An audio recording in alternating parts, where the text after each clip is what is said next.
त्रिपाठी स्वागत करती हूँ आप सभी का अपने YouTube चैनल पर। तो क्लास 6 ज्योग्राफी एनसीईआरटी हम लोग पढ़ रहे थे। हमने यूनिवर्स, सोलर सिस्टम सब कुछ समझ लिया है। अब मेरे पास क्लास 6 एनसीईआरटी चैप्टर 1 है। तो अब हम इसके बाल की खाल निकालेंगे, यानी कि एक एक लाइन को अच्छे से समझ लेंगे। समझ तो हम सारी चीजें चुके ही हैं, पर कोई भी लाइन हमसे छूट ना जाए, इसलिए हम आज लास्ट क्लास 6 को कंप्लीट कर लेंगे। इसके बाद नेक्स्ट सेशन में हम क्वेश्चन आंसर्स ले लेंगे यूनिवर्स, सोलर सिस्टम से रिलेटेड, क्योंकि हम कितनी भी पढ़ाई कर ले, अगर हमने प्रैक्टिस नहीं की, हमने क्वेश्चंस नहीं किए हैं, तो हमारी पढ़ाई ऑलमोस्ट बेकार ही हो जाती है। चलिए शुरुआत करते हैं। तो सबसे पहले जो इस चैप्टर का पहला पैराग्राफ है वो क्या कह रहा है? वो ये कह रहा है कि देखिए, जब आप छत पे रात में आसमान की तरफ ऊपर देखते हैं तो धीरे धीरे आपको कुछ चमकता हुआ सा दिखाई देने लगता है। पहले एक दो चमकते हुए ऑब्जेक्ट दिखते हैं, फिर धीरे धीरे उनकी मात्रा बढ़ती जाती है और पूरा आसमान ही जगमगाने लगता है।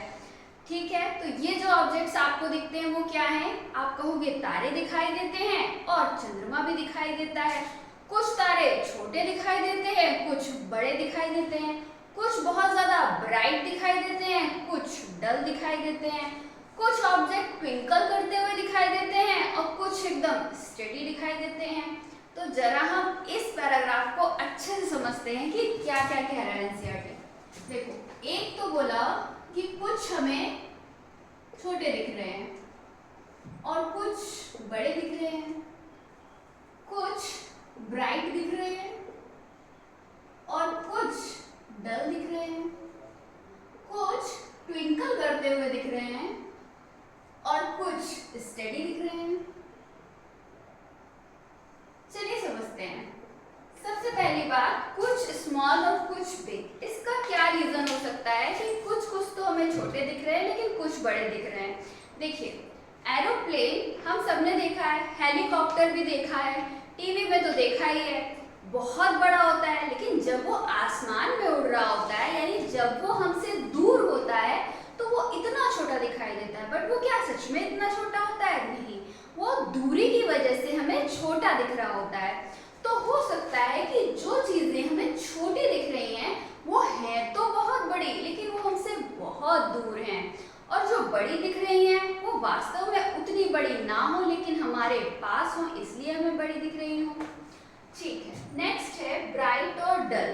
तो ब्राइट और डल में भी ये वाला रीजन तो काम करेगा। कौन सा?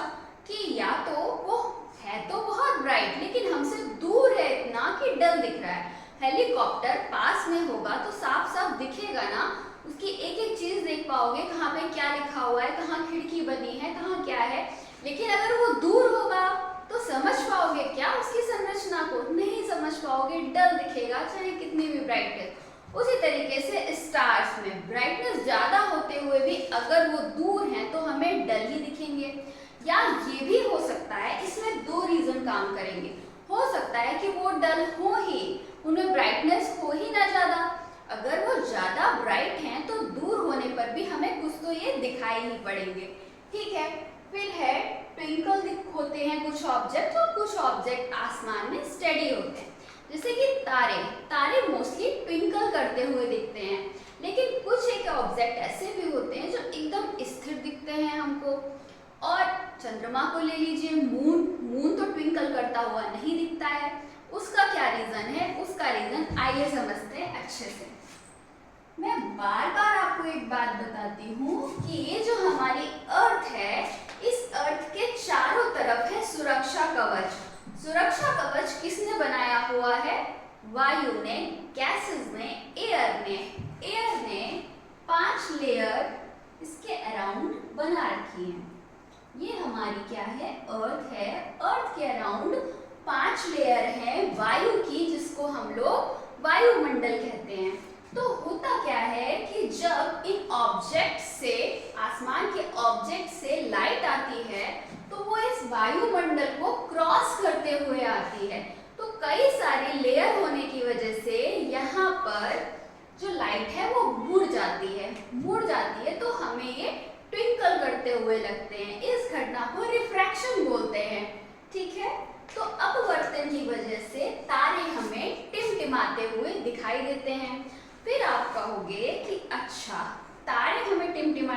चमकते हुए दिखाई दे रहे हैं क्योंकि बीच में वायुमंडल है। तो क्या चंद्रमा यही बीच में ही बैठा हुआ है क्या, या सन यही बीच में बैठा हुआ है क्या जो ट्विंकल नहीं करता है? चंद्रमा की लाइट, सन की लाइट भी तो वायुमंडल को क्रॉस करते हुए ही आएगी। हाँ बिल्कुल आएगी, लेकिन सन और मून हमारे इतने ज्यादा करीब हैं कि इन जो वायुमंडल है इनका फर्क नहीं पड़ता है। इसको क्रॉस करते हुए आते हैं, उसके बाद भी हमें ट्विंकल करते हुए नहीं दिखते हैं। रीजन क्या है? इनकी प्रॉक्सिमिटी और इनकी ब्राइटनेस। सन पास होता है, उसकी ब्राइटनेस इतनी ज्यादा हो जाती है कि फर्क नहीं पड़ता है कि वायुमंडल से होके गुजर रहे, वो एकदम साफ साफ दिखाई पड़ता है। सन और मून ट्विंकलिंग नहीं होती है। और मैं आपको एक बात बता दूं, जो हमारा सन है वो एक स्टार ही है। जैसे आसमान में स्टार दिखाई देते हैं ना छोटे छोटे, सन भी एक स्टार है लेकिन हमारे एकदम पास है, इसलिए ये हमें इतना बड़ा दिखाई देता है। जबकि आसमान के तारे इससे कई ज्यादा गर्म है, इससे कई ज्यादा प्रकाश है इनके पास। और हमारा जो सन है उसके पास भी ढेर सारा प्रकाश, ढेर सारी ऊष्मा है। लेकिन हमारा अर्थ जो है इससे थोड़ा सा दूर है, इसलिए इसकी फुल हीट, फुल लाइट को हम महसूस नहीं कर पाते हैं। अगर हम बुध पे रह रहे होते, जो कि रहना पॉसिबल नहीं है, या वीनस पे रह रहे होते, अगेन रहना पॉसिबल नहीं है, तो हम इसकी हीट और लाइट को महसूस कर पाते। पर जितनी लाइट और हीट आ रही है उतनी हमारे लिए पर्याप्त है, उससे ज्यादा नहीं चाहिए हमको, उससे कम नहीं चाहिए हमको। खैर, पहला पैराग्राफ समझ में आ गया, ट्विंकलिंग क्यों होती है, कुछ ऑब्जेक्ट ट्विंकल करते हैं, कौन से नहीं करते हैं, छोटे बड़े सब क्लियर है। नेक्स्ट है, देखो नेक्स्ट जो बताया गया है मून के बारे में बताया गया है। मून जो है वो हमारे अर्थ का सैटेलाइट है। जैसे सन के अराउंड जो ऑब्जेक्ट चक्कर लगा रहे हैं उनको हम प्लैनेट्स बोलते हैं, उसी तरह अर्थ के अराउंड या किसी भी प्लैनेट के अराउंड कोई ऑब्जेक्ट चक्कर लगा रहा है तो उसको हम बोलेंगे सैटेलाइट। और जो हमारा नेचुरल सैटेलाइट है वो मून है। अब जो मून है आप आसमान में देखते हो, कभी छोटा दिखाई देता है, कभी बड़ा दिखाई देता है, कभी आधा दिखाई देता है, कभी पूरा दिखाई देता है और कभी दिखाई ही नहीं देता है। यानी तरीके तरीके की वो अपनी कलाएं प्रदर्शित करता रहता है। कभी इधर दिखेगा, कभी इस तरफ, कभी उस तरफ, उसका कुछ भी फिक्स नहीं है। अब ये ऐसा कैसे होता है ये हम इस क्लास में डिस्कस नहीं करेंगे, क्योंकि मून एक अलग टॉपिक होता है जिसको अलग से बहुत बेहतर तरीके से समझा जाना चाहिए। फिलहाल हम एनसीईआरटी तक सीमित रहते हैं और एनसीईआरटी मून के बारे में जितना बता रहा है उतना पढ़ लेते हैं। एनसीईआरटी क्या कह रहा है कि देखो, उसने भी यही बोला कि उसका ना टाइम फिक्स है ना उसका सेट फिक्स है, कुछ भी उसका फिक्स नहीं है, ठीक है। लेकिन एक दिन महीने में, पूरे मंथ में एक दिन ऐसा आता है जब पूरा का पूरा चंद्रमा में देखने को मिलता है। फुल मून जब होता है उसको हम पूर्णिमा बोलते हैं, और जब कुछ भी नहीं दिखता है उसको हम न्यू मून बोलते हैं, यानी अमावस्या बोलते हैं, ठीक है। अच्छा, अगर अब आपसे पूछा जाए कि जो आसमान है वो एकदम साफ साफ कब दिखाई देगा, यानी पूर्णिमा को एकदम साफ दिखाई देगा या अमावस्या को एकदम साफ दिखाई देगा, तो आप हो सकता है ये बोलो कि पूर्णिमा को एकदम साफ दिखाई देगा, क्योंकि पूर्णिमा को न्यू मून होता है, यानी सॉरी फुल मून होता है, यानी कि पूरा का पूरा मून दिखाई पड़ता है, तो उसकी लाइटिंग ज्यादा होगी तो पूरा आसमान दिखाई देगा। अरे नहीं बाबा, जब फुल मून होगा तो केवल मून ही अपनी लाइट से सबको ढक लेगा, वो सिर्फ अपने आप को, अपने डोमिनेंस को दिखाएगा ना। लेकिन जब न्यू मून होगा, यानी कि मून आसमान में नहीं होगा, तब हमें तारे क्लियर दिख पाएंगे, बशर्ते मौसम साफ होना चाहिए और पोल्यूशन नहीं होना चाहिए जहां आप देख रहे हो। तो क्लियर हुआ, अमावस्या के दिन जो है स्काई हमें बेस्ट दिखाई पड़ता है, ठीक है। नेक्स्ट आगे बढ़ते हैं। अब ये जो रात, बार बार मैं कह रही हूँ कि आप रात के समय छत पे जाइए और ऑब्जेक्ट्स देखिए जो चमकते हुए दिखाई दे रहे हैं, तो क्या यार ये रात में निकलते हैं क्या, ये क्या रात में उगते हैं और दिन के समय चले जाते हैं? नहीं, ये दिन में भी प्रेजेंट रहते हैं। दिन के समय भी चंद्रमा है और ये तारे सब कुछ हैं, लेकिन जैसा कि अभी अभी बताया कि सन जो है उसकी ब्राइटनेस इतनी ज़्यादा है कि वो सबको ढक देता है अपनी ब्राइटनेस के आगे। ना हमें तारे दिखाई पड़ते हैं और ना ही हमें मून दिखाई देता है। जिस प्रकार पूर्णिमा के दिन मून तारों की लाइट को ढक देता है, उसी तरीके से सन जो है वो डे टाइम में ना हमें तारे देखने देता है और ना ही चंद्रमा देखने देता है। क्लियर हुआ? नेक्स्ट बताया है कि सेलेस्टियल बॉडीज क्या होती हैं। रात के समय जो भी चमकती हुई चीजें दिखाई दे रही हैं वो सेलेस्टियल बॉडीज हैं, यानी कि तारे, चंद्रमा वगैरह वगैरह। ठीक है, फिर आगे बताया गया है कि कुछ जो सेलेस्टियल बॉडीज होती हैं वो हॉट होती हैं। देखो, अब ये यहाँ पर ये क्लियर करना चाह रहे हैं। पहले तो उन्होंने बता दिया कि आप छत पर हैं तो आपको चंद्रमा और तारे जो कुछ भी दिखाई पड़ रहा है वो सब सेलेस्टियल बॉडी है।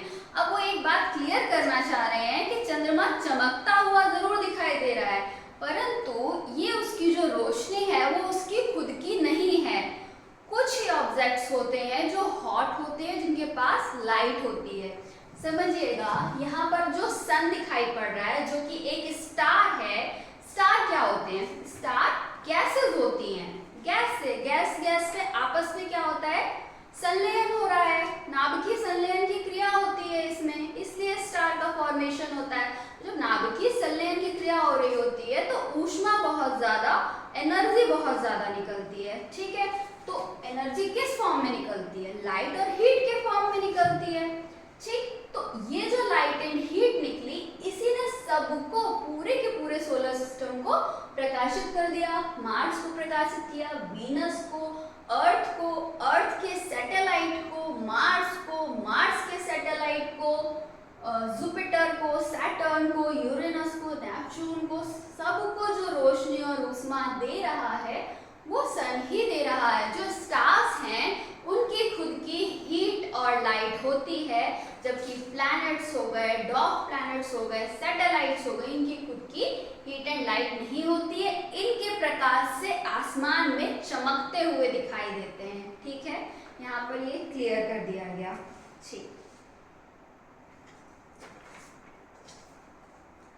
आगे बढ़ते हैं। आगे बात करी गई है कॉन्स्टेलेशंस की। कॉन्स्टेलेशंस क्या होते हैं? रात में अगेन हम तारों की तरफ देखते हैं तो कुछ ना कुछ तारों के ग्रुप मिलके कुछ पैटर्न बना रहे होते हैं, कुछ डिजाइन बन रही होती है। हमें कुछ डिजाइन समझ में आ सकती है, आपको कुछ डिजाइन समझ में आ सकती है। ठीक है, फिर इंटरनेशनल एस्ट्रोनॉमिकल यूनियन आता है जो 88 कॉन्स्टेलेशंस को डिफाइन कर देता है, जिनमें से हमारे 12 नक्षत्र भी आते हैं।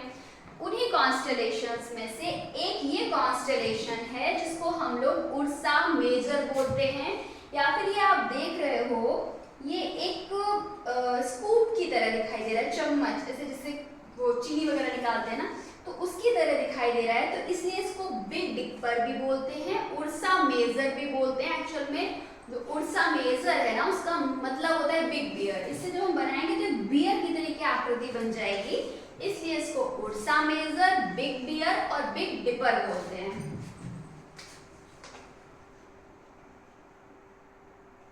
उर्सा मेजर, बिग बियर और बिग डिपर। डिपर क्यों? क्योंकि ये स्कूप जैसा है, चम्मच जैसा है ना। अच्छा, क्या खासियत है इसकी? आप जब आसमान में लेटो ना तो अपने मम्मी पापा से जरूर पूछिएगा कि सप्तऋषि कौन है। सप्तऋषि वो बताएंगे जिसको, वही सप्तऋषि ही है जो उर्सा मेजर है या बिग बियर है या बिग डिपर कॉन्स्टेलेशन है। ठीक है, इसका महत्व क्यों है सप्तऋषि का या उर्सा मेजर को, जो कि 7 स्टार्स का ग्रुप है। ठीक है, कहीं कहीं पे आपको 8 स्टार्स भी मिलेंगे, वो बताती हूँ क्यों।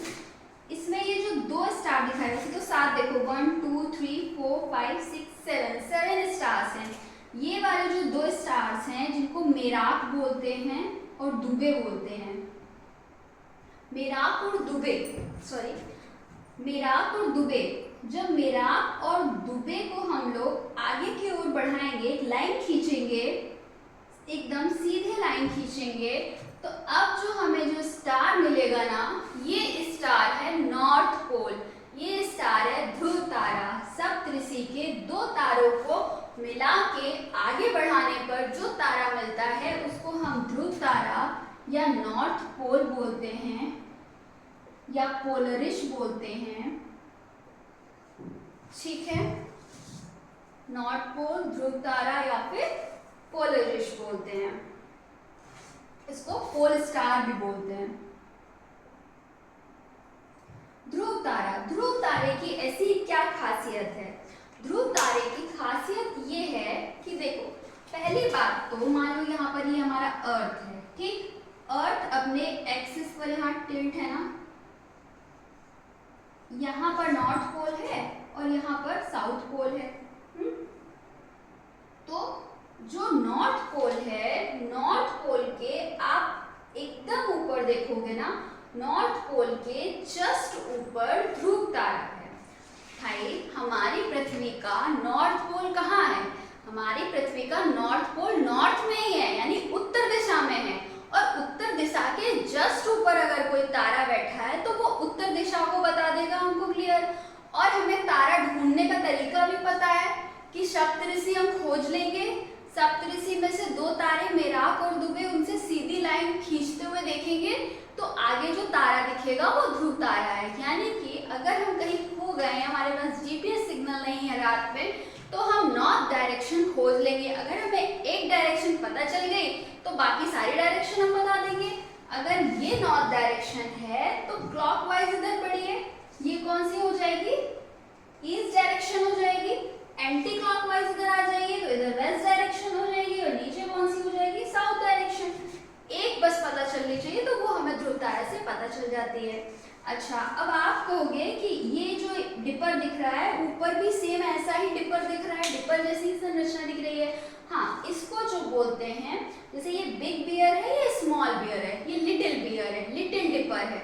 इसको उर्सा मेजर बोलते हैं, इसको उर्सा माइनर बोलते हैं। इसमें भी 7 स्टार हैं। देखो, अभी मैंने यहाँ पर ये बोला था ना कि इसमें कहीं कहीं आपको सप्तऋषि में 2 स्टार दिखेंगे, मतलब सप्तऋषि में 8 टोटल स्टार दिखेंगे और दुबे के पास 2 स्टार होते हैं। Binary star system Dubey show करता है, ठीक है। तो ये उर्सा मेजर और ये उर्सा माइनर। मैं बताना ये चाह रही हूँ कि अगर आपसे कोई पूछता है कि जो नॉर्थ पोल है, जो ध्रुव तारा है, वो कौन से कॉन्स्टेलेशन का, कौन से तारामंडल का हिस्सा है, तो आप बता सकते हो कि वो उर्सा माइनर का हिस्सा है, ना कि उर्सा मेजर का। जबकि उर्सा मेजर काम आता है उसको इंडिकेट करने में, उसको पॉइंट करने के लिए। मेराक और दुबे इन दोनों स्टार्स को पॉइंटर स्टार्स बोलते हैं, क्योंकि यही स्टार पॉइंट कर रहे होते हैं। अब देखो, जो हमारी अर्थ है वो घूमती रहती है, तो अर्थ के घूमने की वजह से क्या होता है कि ऐसा लगता है कि स्टार्स भी मूव कर रहे हैं। क्योंकि आज आपको जो स्टार आपके सामने दिख रहा है, वो कल आप देखोगे तो कल थोड़ी सी ही पोजीशन चेंज करेगा, ज़्यादा चेंज नहीं आएगा। लेकिन आप शायद 1 महीने बाद देखोगे तो आपको बहुत ज़्यादा स्टार्स की पोजीशन में डिफरेंस दिखाई देगा। वो इसलिए नहीं कि स्टार मूव कर रहे हैं, अर्थ खुद मूव कर रही है। तो अब आपके दिमाग में ये आ सकता है कि जब स्टार्स मूव करते हुए दिखते हैं तो फिर ये नॉर्थ पोल ये भी तो मूव कर जाएगा। लेकिन इसकी खासियत यही है, चूंकि ये अर्थ के नॉर्थ पोल के जस्ट ऊपर है, तो अर्थ को कितना भी मूव करा लो, ये पॉइंट तो यही रहेगा ना। अर्थ को आप घुमाते रहो पूरा, लेकिन नॉर्थ पोल ये तो यही का यही रहेगा ना, इसके ऊपर का स्टार भी वही रहेगा, ठीक है। इसलिए ध्रुव तारा स्थिर तारा कहा जाता है, वो हमको वही दिखता है नॉर्थ डायरेक्शन में, इसलिए इसकी खासियत है, ठीक है। इस पूरे में यही सब डिस्कस किया गया, कॉन्स्टेलेशन के बारे में, उर्सा मेजर उर्सा माइनर के बारे में। ध्रुव तारा उर्सा माइनर का हिस्सा है, डोंट कंफ्यूज। आगे प्लैनेट्स के बारे में बताया गया है। देखो, प्लैनेट जो है वो ग्रीक वर्ड प्लैनेटाई से बना है, ग्रीक वर्ड प्लैनेटाई। प्लैनेटाई का मतलब होता है वॉन्डरर। देखो, यहाँ पे मैं एक चीज बताना चाहूंगी, जो ये हमारे ग्रह हैं, जो प्लैनेट्स हैं ना, उनमें से 5 प्लैनेट हम यहाँ पृथ्वी से बैठे बैठे देख सकते हैं।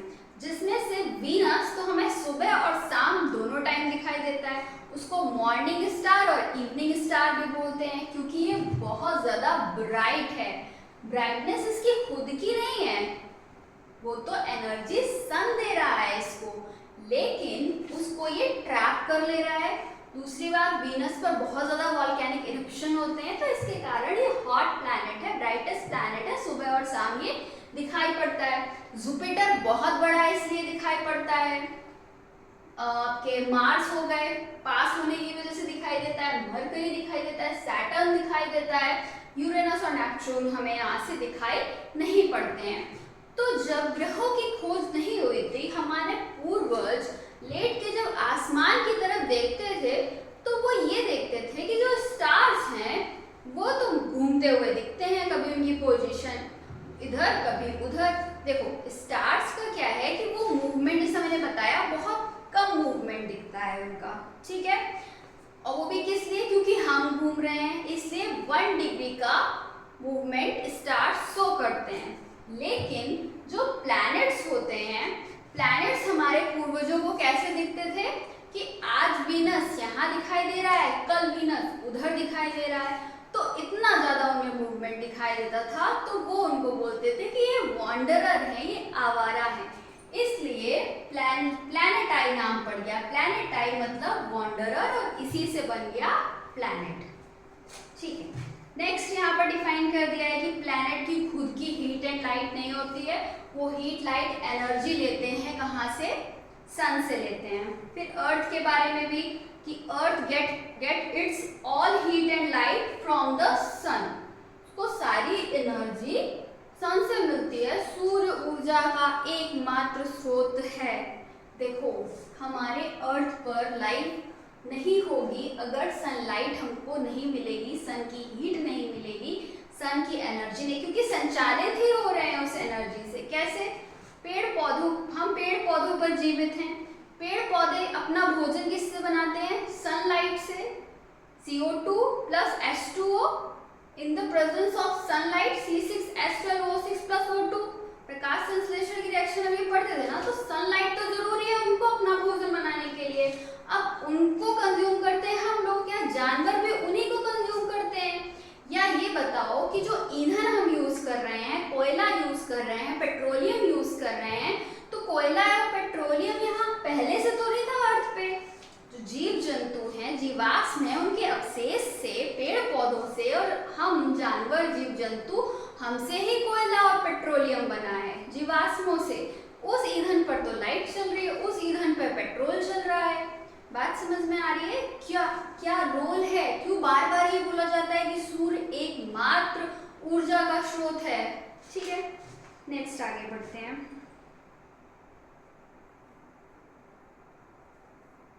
ठीक है, फिर इसमें एक इंटरेस्टिंग फैक्ट में ये बताया गया है कि जुपिटर जो है उसमें भी रिंग है, जुपिटर के पास रिंग है, सैटर्न के पास रिंग है, यूरेनस के पास रिंग है, नेपच्यून के पास भी अपनी रिंग है, ठीक है।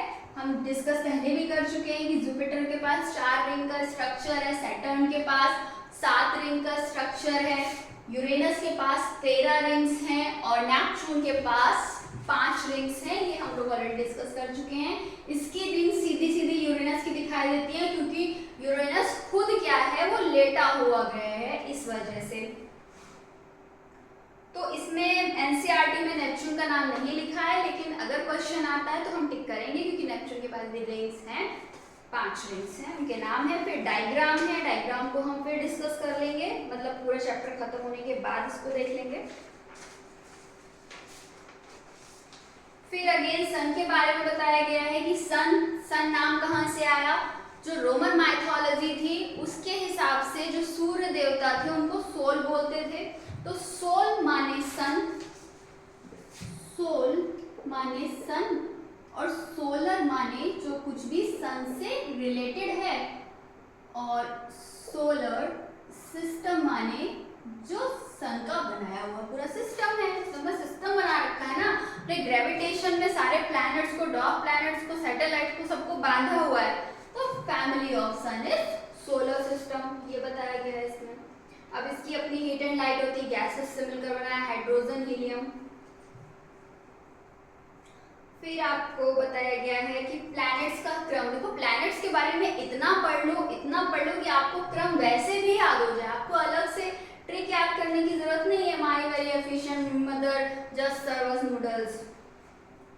की जरूरत नहीं, आप ऐसे याद रखिए mercury, Venus, earth, Mars, Jupiter, Saturn, Uranus and Neptune के बारे में इतना ज्यादा पढ़ लीजिए आपको खुद ही याद हो जाएगा। फिर सन के अराउंड जो ये पाथ है जिसमें प्लैनेट्स चक्कर लगाते हैं, जो कि इलोंगेटेड पाथ है, यानी कुछ इस तरीके का पाथ है जिसमें जो प्लैनेट्स हैं वो चक्कर लगाते हैं, इसको ऑर्बिट बोलते हैं। जिस पाथ में चक्कर लगाते हैं प्लैनेट्स उसको ऑर्बिट बोलते हैं। ठीक है, फिर यहाँ पर एक और चीज डिस्कस करी गई है कि जो मरकरी है वो सन के अराउंड चक्कर लगाने में 88 दिन का समय लेता है। ये भी हम डिस्कस कर चुके हैं कि एक तो सन के बहुत पास है मरकरी, इसको ट्रैक बहुत कम दौड़ने के लिए चाहिए हुए, दूसरा इसके ऊपर सन का ग्रेविटेशन काम कर रहा है इसलिए ये बहुत जल्दी जल्दी चक्कर लगा रहा है, इसीलिए इसको रोमन गॉड ऑफ स्पीड बोलते हैं। सारे ग्रहों के नाम गॉड के माइथोलॉजी के अकॉर्डिंग है, तो मरकरी का जो नाम है वो रोमन गॉड ऑफ स्पीड है, इसीलिए इसको स्विफ्ट प्लैनेट भी बोलते हैं। ये पेपर में क्वेश्चन आया हुआ है कि स्विफ्ट प्लैनेट किसे बोलते हैं, यानी कि बहुत तेज तेज ये चक्कर लगाता है। 88 दिन में कोई भी प्लैनेट चक्कर नहीं लगा पाता है, क्यों? क्योंकि इसके पास ट्रैक कम है, इसका ऑर्बिट छोटा है, इसको तुरंत चक्कर लगा खत्म करेगा। अब ये जो सबसे लास्ट में नेपच्यून है, इसके पास ऑर्बिट एक तो बहुत बड़ा है, ऊपर से ग्रेविटेशन काम नहीं कर रहा है, तो धीमे धीमे घूम रहा है। 164 साल लगते हैं नेपच्यून को सन का चक्कर पूरा करने में, मतलब हमारी 2 पीढ़ी भी काफी नहीं है, मतलब हम 2 बार जन्म ले लें तो भी काफी नहीं है कि हम नेपच्यून को एक बार सन के अराउंड घूमता देख लें, ऐसा सौभाग्य हमें मिल जाए। क्यों? क्योंकि बहुत ज्यादा डिस्टेंस है यहाँ तक। नेक्स्ट देखते हैं, नेक्स्ट प्लूटो के बारे में बताया गया है कि प्लूटो को कैसे डॉग प्लैनेट बना दिया गया। चलो इसको भी हम अच्छे से समझते हैं। देखो ये है मार्स और ये है जुपिटर। मार्स और जुपिटर के बीच में है एस्टेरॉइड बेल्ट। यहाँ पर बहुत सारे एस्टेरॉइड्स हैं, पत्थर के टुकड़े हैं, ठीक, जो कि प्लैनेट नहीं बन पाए। शायद ये पत्थर के टुकड़े एक साथ मिल जाते तो प्लैनेट बन जाते, और ये पत्थर के टुकड़े ये भी हो सकता है अकॉर्डिंग टू द एनसीईआरटी कि प्लैनेट से टूटे रहे हों पहले, कभी प्लैनेट के टूटे हुए हिस्से हो, ठीक है, या कोई प्लैनेट ही टूट गया हो पूरा। फिलहाल एनसीईआरटी जो कह रहा है कि प्लैनेट के टूटे हुए हिस्से हो सकते हैं, बाकी होने को बहुत कुछ हो सकता है। जब सोलर सिस्टम फॉर्म हो रहा हो तो उस समय कुछ डेब्री बच गई होगी जो प्लैनेट का रूप नहीं ले पाई, ठीक। तो यहाँ पर जो एस्टेरॉइड्स हैं यानी पत्थर के टुकड़े हैं, उनमें से एक एस्टेरॉइड है सेरेस नाम का। क्या नाम है इसका? यहाँ लिख देते हैं, सेरेस नाम का एस्टेरॉइड है जिसको 1801 में खोजा गया था। ये सबसे बड़ा एस्टेरॉइड है इस पूरी एस्टेरॉइड बेल्ट का, ठीक है, 1801 में खोजा गया। हम बस यहाँ तक जानते हैं, इसका नाम भी चाहो तो मैं बता दूं, रोमन गॉड ऑफ एग्रीकल्चर या Roman God of harvest, Roman God of serial, serial माने अनाज, तो उसी सीरियल से ही बना है सेरेस इसका नाम, ठीक है। बस यहाँ तक हम इतनी बात जान लेते हैं कि एक एस्टेरॉइड बेल्ट है मार्स और जुपिटर के बीच में, जिसमें सबसे बड़ा जो एस्टेरॉइड है वो सेरेस है, जिसको 1801 में खोजा गया था। अर्थ के पास में इसलिए जल्दी से खोज दिया गया 1801 में। आगे बढ़ते हैं जरा, बियॉन्ड नेपच्यून जाते हैं तो हमें मिलती है काइपर बेल्ट। ये काइपर बेल्ट मिलती है, इसमें है प्लूटो जिसे खोजा गया 1930 में।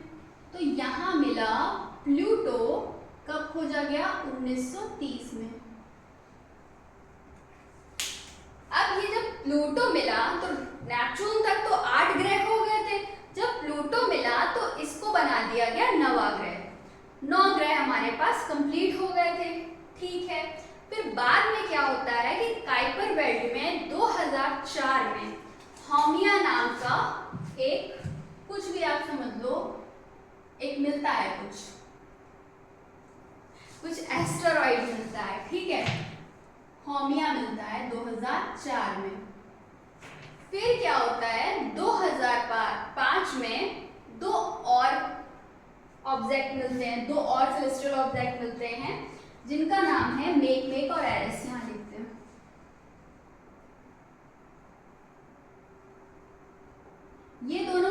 मिलते हैं 2005 में।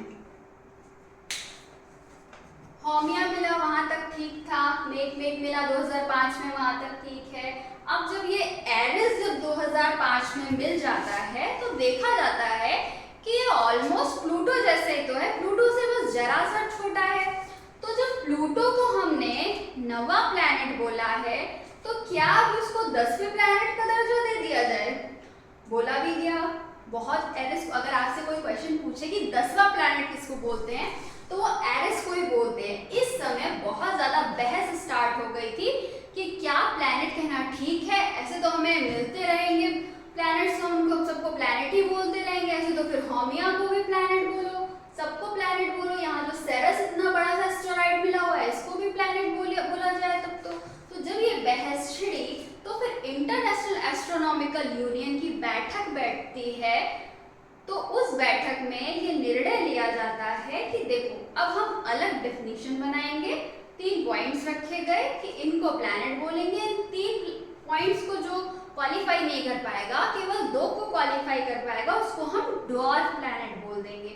वो क्या कंडीशन थी कि सन के अराउंड चक्कर लगाना चाहिए, वो इतना बड़ा होना चाहिए कि इसने अपना स्फीयर शेप ले रखा हो, वो गोल हो, और तीसरा वो अपने जो उसका ऑर्बिट है, अपना पाथ है, उसमें वो अपनी डोमिनेंस बना के रखता हो और कोई ऑब्जेक्ट उसके जैसा दमदार वहां नहीं होना चाहिए, तब वो प्लैनेट कहलाएगा।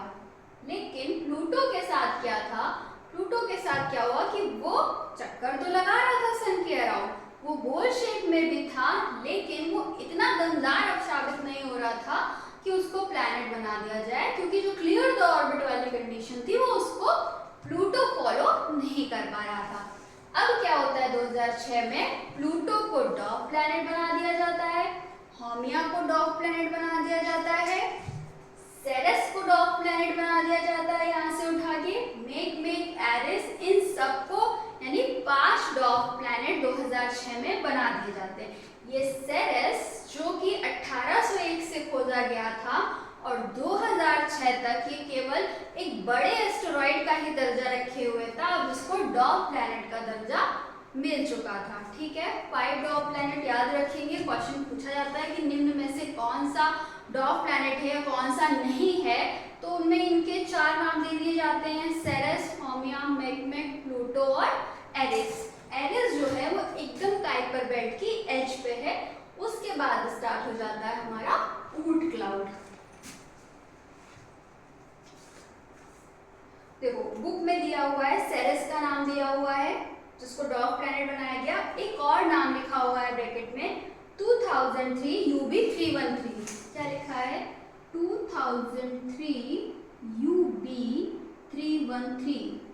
ये जो नाम है ना, ये एरिस का ही नाम है। एरिस के बारे में ही बुक में जिक्र किया जा रहा है कि एरिस और सेरेस, इनको डॉर्फ प्लैनेट बनाया गया था।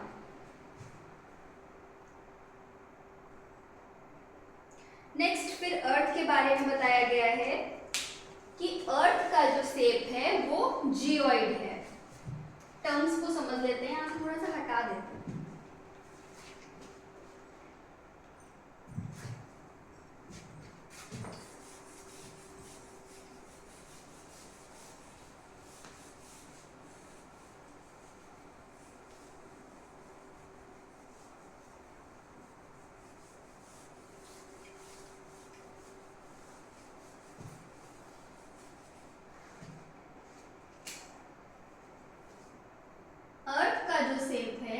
जियोइड शेप है। इसको समझने के लिए कुछ और टर्म्स भी समझ लेते हैं जो हमारे एनसीईआरटी में भी दिए हुए हैं। First term is geography, second is geology, third is geometry, fourth is this geoid. देखो जियोग्राफी, जियोलॉजी, जियोमेट्री और जियोइड, ये सारे टर्म्स ग्रीक भाषा से निकल के आए हैं। जियोग्राफी ये 2 टर्म्स से मिलकर बना है, जी और ग्राफिया। कौन से? जी और ग्राफिया। जी का मतलब हो गया भू यानी कि अर्थ, ग्राफिया मतलब राइटिंग से उसकी नॉलेज। तो पृथ्वी की नॉलेज नॉलेज किस में आ जाएगी? ज्योग्राफी में। जियोलॉजी, जियो में से जी माने भू या पृथ्वी और लॉजी माने स्टडी। जियोलॉजी में क्या आ जाएगी? पृथ्वी की स्टडी। जियोमेट्री, जी और मेट्रिया दो से मिला हुआ है, जी और मेट्रिया। जी और मेट्रिया, जी माने भू यानी पृथ्वी और मेट्रिया माने मापन यानी कि पृथ्वी का मापन आ जाएगा जियोमेट्री के अंदर। इसी तरीके से जियोइड, जी प्लस ओडीसी, जी प्लस ओडीज, जी प्लस ओडीज, तो जियोइड बना यानी कि जी माने भू यानी पृथ्वी, ऑइड माने क्या होगा? जैसा, जैसा यानी कि पृथ्वी के जैसा, पृथ्वी के जैसा यानी कि अर्थ का जो शेप है वो यूनिक है, वैसा और कोई नहीं है। तो सबसे पहला जो शेप है वो जियोइड पृथ्वी का है। अब किसी और कोई ऑब्जेक्ट ऐसा दिखता है जो अर्थ जैसा लग रहा है तो हम उसको जियोइड शेप बोल सकते हैं। कैसा? जियोइड का अपना यूनिक शेप है। जो अर्थ है वो है तो गोल ही, लेकिन ये अपने नॉर्थ पोल और अपने साउथ पोल पर ऐसे चपटी हुई है। अगर हम इसका इक्वेटोरियल डायमीटर देखें तो इक्वेटोरियल डायमीटर इसके पोल टू पोल डायमीटर से बड़ा है यहाँ पे, ठीक है। तो इस तरीके का जियोइड शेप है। अब जो अर्थ है हमारी वो बहुत ही अच्छे जोन में बैठी हुई है, अच्छे जोन में, जिसको कि गोल्डीलॉक जोन बोलते हैं। अब गोल्डीलॉक जोन से क्या मतलब है? ऐसा जोन जहां पर सब कुछ सही सही हो, सब कुछ अच्छा ही अच्छा हो। मतलब ऐसा जोन, ऐसी जगह सोलर सिस्टम की जहां पर वाटर लिक्विड फॉर्म में मिल सके। एग्जैक्ट जो बात कही जाएगी कि गोल्डीलॉक जोन मतलब जहां पर वाटर लिक्विड फॉर्म में मिल सके। थोड़ा सा भी इधर आ जाओगे ना आप सन के पास, वाटर वेपराइज हो जाएगा। थोड़ा सा भी उधर चले जाओगे मार्स की तरफ, वाटर सॉलिड फॉर्म में बदल जाएगा। हमें चाहिए वाटर लिक्विड फॉर्म में, जो कि इसी गोल्डीलॉक जोन में मिलता है। इसके साथ साथ अर्थ यूनिक प्लैनेट क्यों बोला जाता है? क्योंकि एक तो पानी हो गया, ब्लू प्लैनेट बोलते हैं इसीलिए। 2/3 of the earth is water, यानी कि अगर अर्थ 3 कमरों का हो तो उन 3 कमरों में से 2 कमरे तो पानी से ही भरे हुए हैं, खाली एक कमरा रहने के लिए बचा है। उसमें भी बहुत कुछ है, हर जगह पे तो नहीं रह सकते, पहाड़ है, रेगिस्तान है, ठीक है। तो गोल्डीलॉक जोन समझ में आया। अर्थ यूनिक क्यों है? पानी है, ऑक्सीजन है, वायुमंडल जो सुरक्षा कवच जितना चाहिए सिर्फ उतना ही है, ना ज्यादा ना कम, इसलिए अर्थ को यूनिक प्लैनेट बोलते हैं। फिर इसमें मून के बारे में थोड़ा सा फिर डिटेल बताई गई है कि जो मून है हमारा अर्थ का सैटेलाइट है, वो उसका जो डायामीटर है वो अर्थ का 1/4 है, ठीक है। यानी कि अगर अर्थ का डायामीटर हम 4 ले लें तो मून का डायामीटर कितना होगा? 1 होगा। मून की डिस्टेंस कितनी है? मून की डिस्टेंस अर्थ से 3,84,400 किलोमीटर है। सन की डिस्टेंस कितनी है? 150 मिलियन यानी कि 15 करोड़ किलोमीटर है। तो आप समझ सकते हो कि मून जो है वो तो काफी पास में है अर्थ के, छोटा सा है लेकिन बड़ा दिखता है क्योंकि 3 लाख किलोमीटर की डिस्टेंस है, जबकि सन की तो बहुत ज्यादा है, 15 करोड़ किलोमीटर की डिस्टेंस है, ठीक है। अब मून का जो प्रकाश आता है, जो सन से रिफ्लेक्ट होकर मून चमकता है, फिर मून से हमारे पास अर्थ तक आता है, ये प्रकाश केवल 1.3 सेकंड में आ जाता है। अर्थ का प्रकाश आने में कितना समय लगता है? 8 मिनट लगते हैं। यानी लाइट जो है वो किस स्पीड से चलेगी? लाइट तो लाइट की ही स्पीड से चलेगी ना, और लाइट की स्पीड क्या होती है? 3 लाख किलोमीटर पर सेकेंड। कि 3 लाख किलोमीटर पर सेकेंड से आ रहा है तब 8 मिनट लग रहे हैं हमारे सन से प्रकाश को आने में।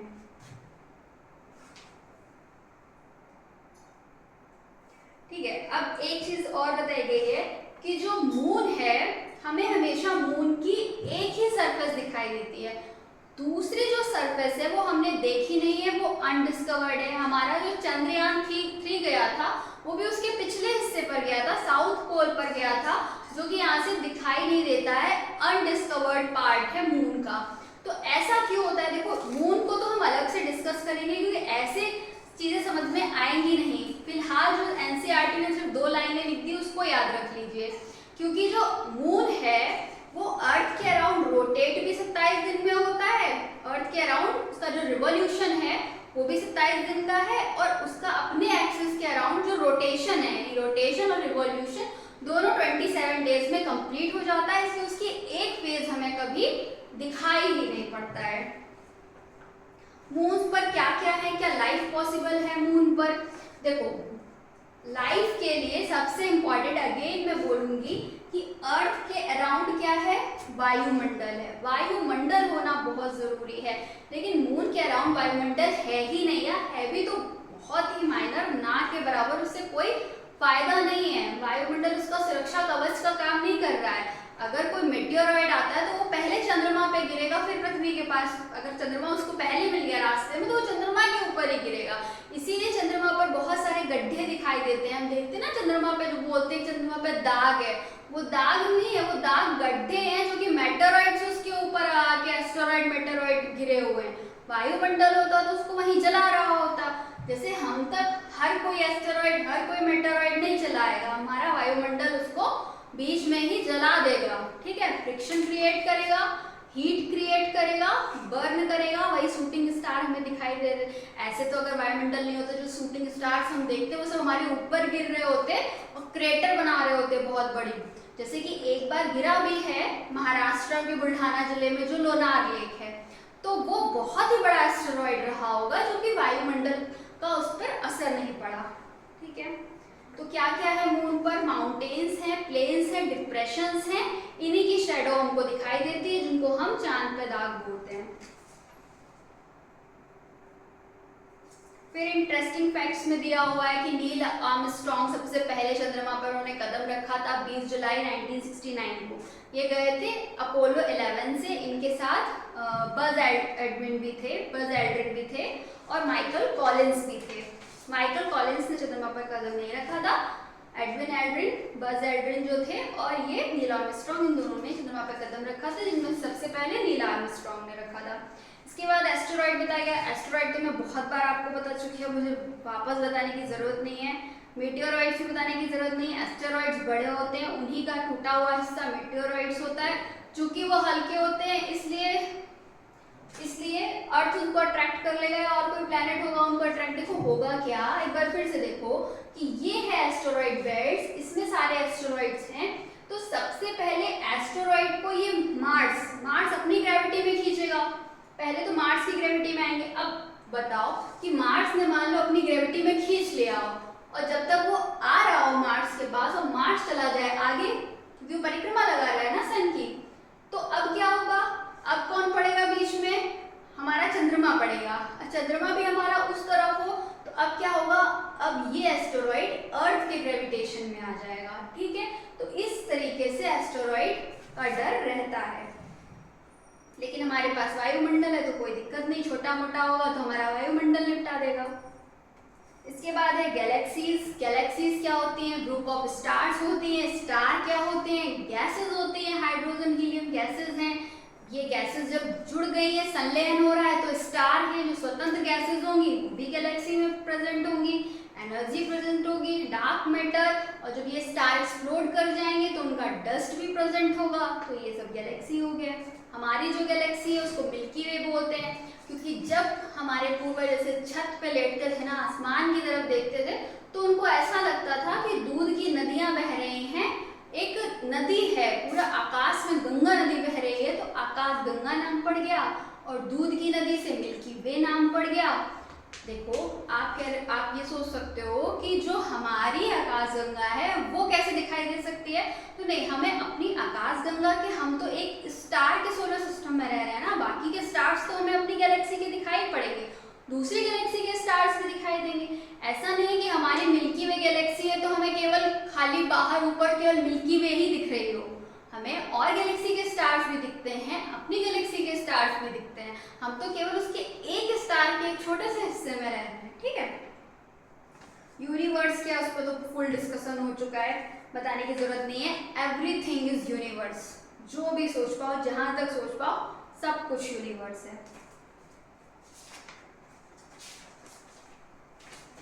लास्ट में मैंने बोला था कि डायग्राम भी डिस्कस कर लेंगे, तो इसको भी देख लेते हैं जरा।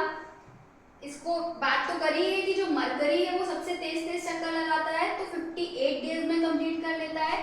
जो सबसे लास्ट में नेपच्यून है वो सबसे ज्यादा टाइम लगाएगा, सबसे ज्यादा चक्कर लगाने में टाइम लगाएगा, कितना 164 ईयर्स लगाएगा। मरकरी 88 डेज लेता है पूरा चक्कर लगाने में, ठीक है। सबसे तेज रिवॉल्यूशन मरकरी का, सबसे धीमे रिवॉल्यूशन नेपच्यून का। अच्छा आप मुझे बताइए कि सबसे तेज रोटेशन किसका होगा, कि अपने एक्सिस के अराउंड कौन तेज तेज घूम रहा होगा। तो जो प्लैनेट सबसे बड़ा होगा ना वो अपने एक्सिस के अराउंड सबसे तेज रिवॉल्यूशन करेगा, तो वो है जुपिटर। जुपिटर सबसे बड़ा है, तो इसका जो रोटेशन होगा वो सबसे तेज होगा, कितना 9 घंटे 56 मिनट में अपना रोटेशन कंप्लीट कर लेता है। अर्थ से कंपेयर कर लो, अर्थ एक दिन में अपना रोटेशन कंप्लीट करता है, ठीक है। सबसे धीमे धीमे कौन रोटेट होता है, जो सबसे छोटा होगा वो सबसे धीमे रोटेट करना चाहिए ना, यानी मरकरी है ये सबसे छोटा है, ये सबसे धीमे रोटेट करना चाहिए। लेकिन सबसे धीमे जो रोटेट करता है वो वीनस करता है। वीनस 243 डेज लगा लेता है अपने एक्सिस के अराउंड रोटेट होने में, मतलब ये सन के अराउंड रिवॉल्यूशन कर लेगा 225 डेज में, लेकिन अपने अराउंड रोटेशन में ये 243 डेज लगा लेता है। मतलब इसका साल छोटा होता है और इसका दिन बड़ा होता है। तो क्यों यहाँ पर वो चीज़ फॉलो नहीं हुई कि सबसे छोटा जो है वो जल्दी रोटेट कर जाएगा? उसका रीजन ये है कि जो वीनस है वो जब रोटेट होता है तो ये उल्टा रोटेट होता है, अदर प्लैनेट्स की तरह नहीं। Other planet west to east rotate करते हैं, जबकि जो वीनस है वो ईस्ट टू वेस्ट। इसी तरीके से जो यूरेनस है वो भी वेस्ट टू ईस्ट रोटेट करता है। ये दो प्लैनेट हैं जो उल्टा रोटेट करने की वजह से इनकी रोटेशन धीमे हो जाते हैं अदर प्लैनेट्स की अपेक्षा, ठीक है। ये क्लियर हो गया। सबसे ठंडा प्लैनेट जो है वो यूरेनस है। देखो सबसे दूर प्लैनेट नेपच्यून है, लेकिन फिर भी सबसे ठंडा यूरेनस है, क्योंकि नेपच्यून जो है उसके पास अपनी अंदर की गर्माहट होती है, वो अपनी इनर वार्म की वजह से उतना ठंडा नहीं हो पाता है जितना यूरेनस ठंडा हो जाता है, जबकि दूरी के हिसाब से नेपच्यून को होना चाहिए। और सबसे हॉटेस्ट प्लैनेट दूरी के हिसाब से मरकरी को होना चाहिए, लेकिन होता वीनस है। क्यों? क्योंकि वीनस जो है एक तो यहाँ पर वॉल्केनिक इरप्शन होते हैं, दूसरे ग्रीन हाउस गैसेस का आवरण है, CO2 बहुत ज़्यादा है, गर्माहट को ये ट्रैप कर लेता है, जिसके कारण ये हॉटेस्ट स्टार, ब्राइटेस्ट स्टार बन जाता है, ब्राइटेस्ट प्लैनेट बन जाता है, जिसको मॉर्निंग स्टार और इवनिंग स्टार भी कहते हैं। इस तरीके से पूरा का पूरा चैप्टर हम कंप्लीट कर चुके हैं। नेक्स्ट में हम क्वेश्चंस डिस्कस कर लेंगे।